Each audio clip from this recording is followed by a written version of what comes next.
Hi there, I'm Goradia. I'm a Somatic Experiencing practitioner. And today I want to talk with you about a serious topic, and it's unfortunate, but many of my clients have reported being shamed by people around them just for having PTSD or for having vulnerable feelings. I'm sure many of us can relate.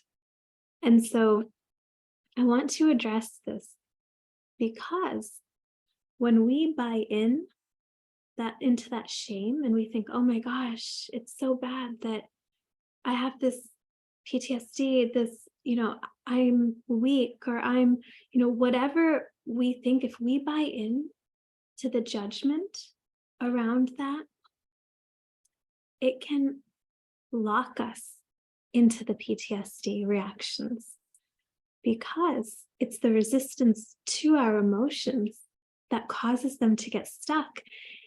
It's not that you're weak for having regular human feelings or PTSD, it's that you've been strong for too long. And I put both of those in quotes because I don't view weakness or strength as, trying to suppress emotions, but I'm using it in society's terms, how it's often, referred to with that connotation.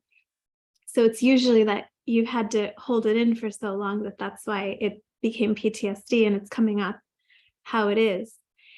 And so it's just so important to not take on the other person's kind of filter, how they're seeing you, maybe almost as like disabled or damaged in some way. And it's not true. It is normal for the human nervous system when it goes through too much stimulation that it will store all of that for later because there wasn't enough capacity in that time. If anything, it just means you've been through a lot. And if you hadn't have been through a lot, the nervous system wouldn't do that. So likely you've been through more than that person who's judging you, far more. And then as you have capacity and as you're doing the work and as, life kind of allows you to rest a little bit, or as you know yourself and you can rest a little bit, even if life is telling you otherwise, that's when the saved patterns start coming up and you can start being there with them, seeing them, feeling them, and then they will release as you're able, a little bit at a time, not in a re-traumatizing way. But there are a few ways we can kind of unwind some of this shame that the person might be projecting onto you. So first of all, we try to figure out what's their angle here. Are they somebody who is unable to access their feelings?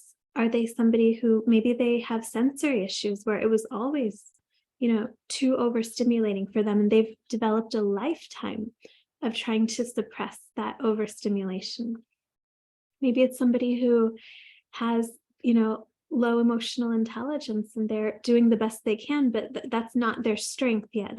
Maybe they are a high IQ, low EQ sort of person, and they don't get it. They don't get the emotions that you're experiencing. Then there are other things where maybe the person has sociopathic or psychopathic sort of tendencies, antisocial personality disorder, narcissism. I mean, there's a lot of different reasons where someone might not have the empathy for what you're feeling, and it has nothing to do with you. It has everything, to do with their filter, their past traumas, how they're seeing things, how their mind works, how their mind is coming into contact, seeing you and judging you, and all of that was there before they met you. And so once we can understand why minds do that, and we don't have to personalize, we can understand, okay, I'll put a video here about emotional projection. People project emotions that they can't regulate themselves, and they can't regulate it because they can't feel it all the way through and just be with it. They have to kind of unload it onto somebody else.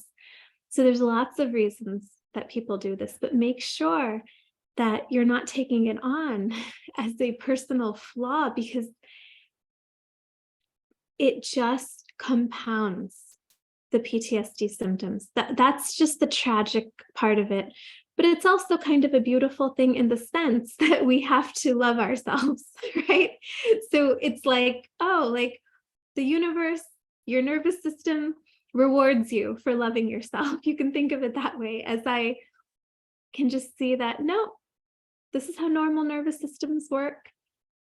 I'm a human being with the full spectrum of human emotions.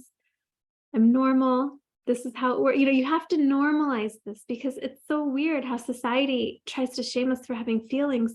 But if you took that all the way, as far as that can go, you'd be a psychopath. You'd be a sociopath. You'd be that is not a badge of honor. I'm not judging people who are that way. I'm just saying that, they were born that way, very likely, or I don't know, there's different reasons. But it's not like we all want to aspire to be like that. We don't. We connect with other people and humanity through these feelings, through empathy, through compassion.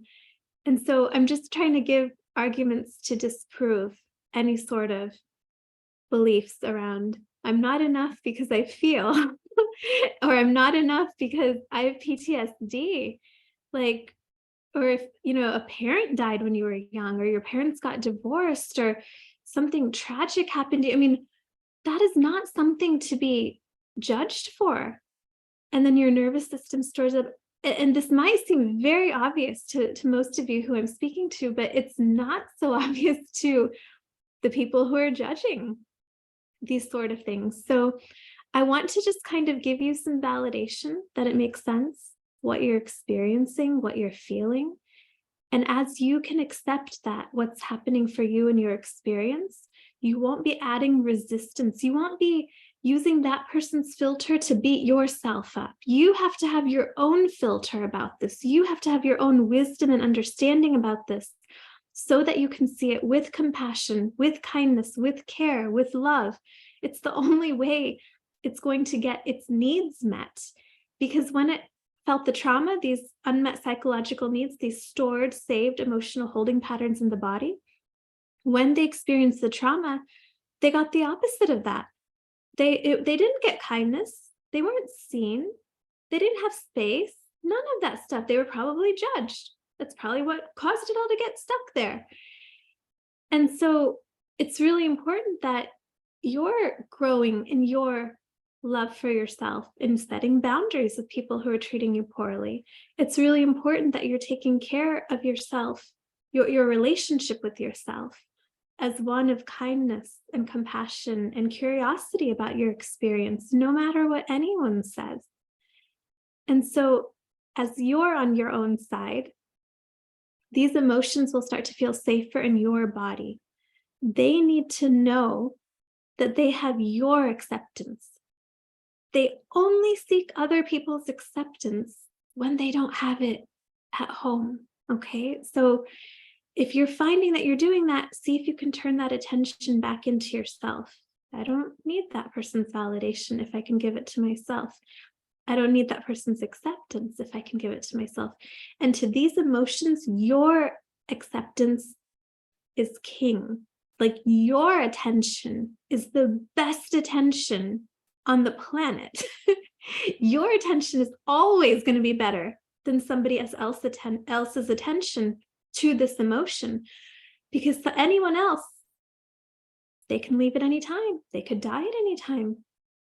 You will always be with you every second of your life. That's why your unmet psychological needs, this inner child, these stored emotions, they want your attention, your self-parenting, your kindness. You're the most secure person's attention that they could ever get, because you'll always be there. I hope this helps. Be on your own side in life. Don't use other people's views to beat up on yourself. And I wish you much self-compassion, self-empathy, peace, and healing. Take care. See you next time.